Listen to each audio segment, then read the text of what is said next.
नमस्कार, आप सुन रहे रेडियो मधुबन 90.4 एफएम। मुझे गुस्सा क्यों आता है इस एपिसोड में आप सभी का फिर से एक बार स्वागत है। और हमारे साथ डॉक्टर जमीला जी बैठे हैं। तो हमने पिछले एपिसोड में कर्म फिलॉसफी की बहुत सारी बातें की थी। अब कुछ और नई बात आपको लेकर आने वाले हैं, नई बातें आपसे करने वाले हैं। कर्म फिलॉसफी को जानने के बाद हम अपने आप को एक आईने के सामने रख दिया है कि कहाँ मेरी गलती हो रही है, कहाँ मैं नहीं, चेकिंग अपनी करनी है। राइट। और जब हम चेकिंग करना शुरू कर देते हैं तो रास्ता अपने आप मिल जाता है। चेक एंड चेंज, खाली चेक करने से भी घबराहट हो जाएगी कि भाई मेरे में इतनी कमियां है। चेक नहीं करना है, उसको तुरंत चेंज करना है। तो जीवन में परिवर्तन लाना है। और हमारे श्रोतागण इसके लिए मेहनत कर ही रहे होंगे। और हम आगे अभी बढ़ते हैं। डॉक्टर जमीला जी, आपका स्वागत है इस एपिसोड में। आइडेंटिटी क्राइसिस जो है वो भी गुस्से का कारण है। अच्छा। जैसे एक लाला अर्जुन दास है, मान लो।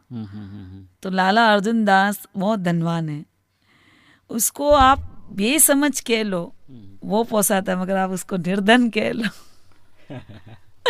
उनको गरीब कह लो तो उनको बड़ा गुस्सा आ जाता है कि भाई मैं गरीब नहीं हूँ तो किसी को धन का अहंकार होता है, तो किसी को पढ़ाई का बड़ा अहंकार होता है। जैसे मान लो अजय भाई है, अजय दास है, वो प्रोफेसर है, इकोनॉमिक्स के प्रोफेसर है, राइट। और इकोनॉमिक्स में उसको अच्छा नॉलेज है। और अगर आपने ये कह दिया कि आपको इकोनॉमिक्स में कुछ नहीं आता है तो मुश्किल हो जाता है। हाँ, तो ज्ञान के लोग अथॉरिटी अपने आप को समझते हैं या धन की अथॉरिटी समझते हैं और उनको चैलेंज करते हैं। मान लो कोई कि आपको तो ये सब कुछ बातें मालूम नहीं है, तो ऐसा नहीं है, ज़रूरी नहीं है आपको। हम सभी नॉलेज में हम और जो धर्मों का जो क्राइसिस होता है उसमें भी यही कारण होता है कि हम जो जानते हैं वो बहुत ज़्यादा जानते हैं, आप कुछ नहीं जानते हैं मतलब हमारा जो नॉलेज है वो परफेक्ट है।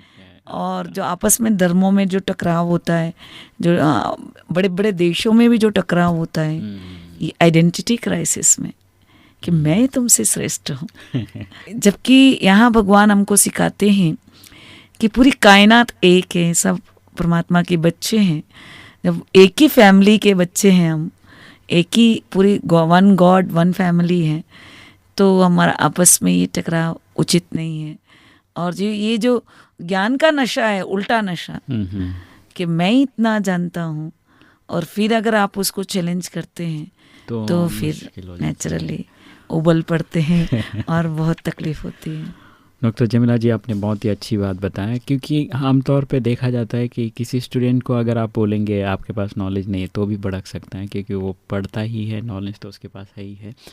ऐसा नहीं है, नॉलेज होना अलग चीज़ है, मगर दूसरों को सम्मान भी देना है ना। नहीं, ज़रूरी नहीं है। देखो हमें अलग है, नहीं क्या होता है, टू दी पॉइंट कभी डायरेक्टली उनको बोल देते हैं तो नहीं, टू दी पॉइंट बोलना भी नहीं चाहिए। हम ये नहीं कह रहे, मगर कई बार हम इतने रिजिड हो जाते हैं अपनी आइडेंटिटी क्राइसिस के लिए कि हम दूसरे की बात को सुनना भी पसंद नहीं करते।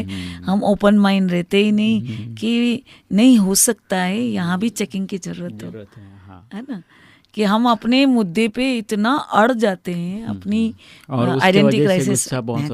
धर्मों का क्राइसिस यही है ना जो हम कह रहे हैं कि मेरा जो धर्म है वो बहुत श्रेष्ठ है और मेरी जो बातें है वो बहुत श्रेष्ठ है।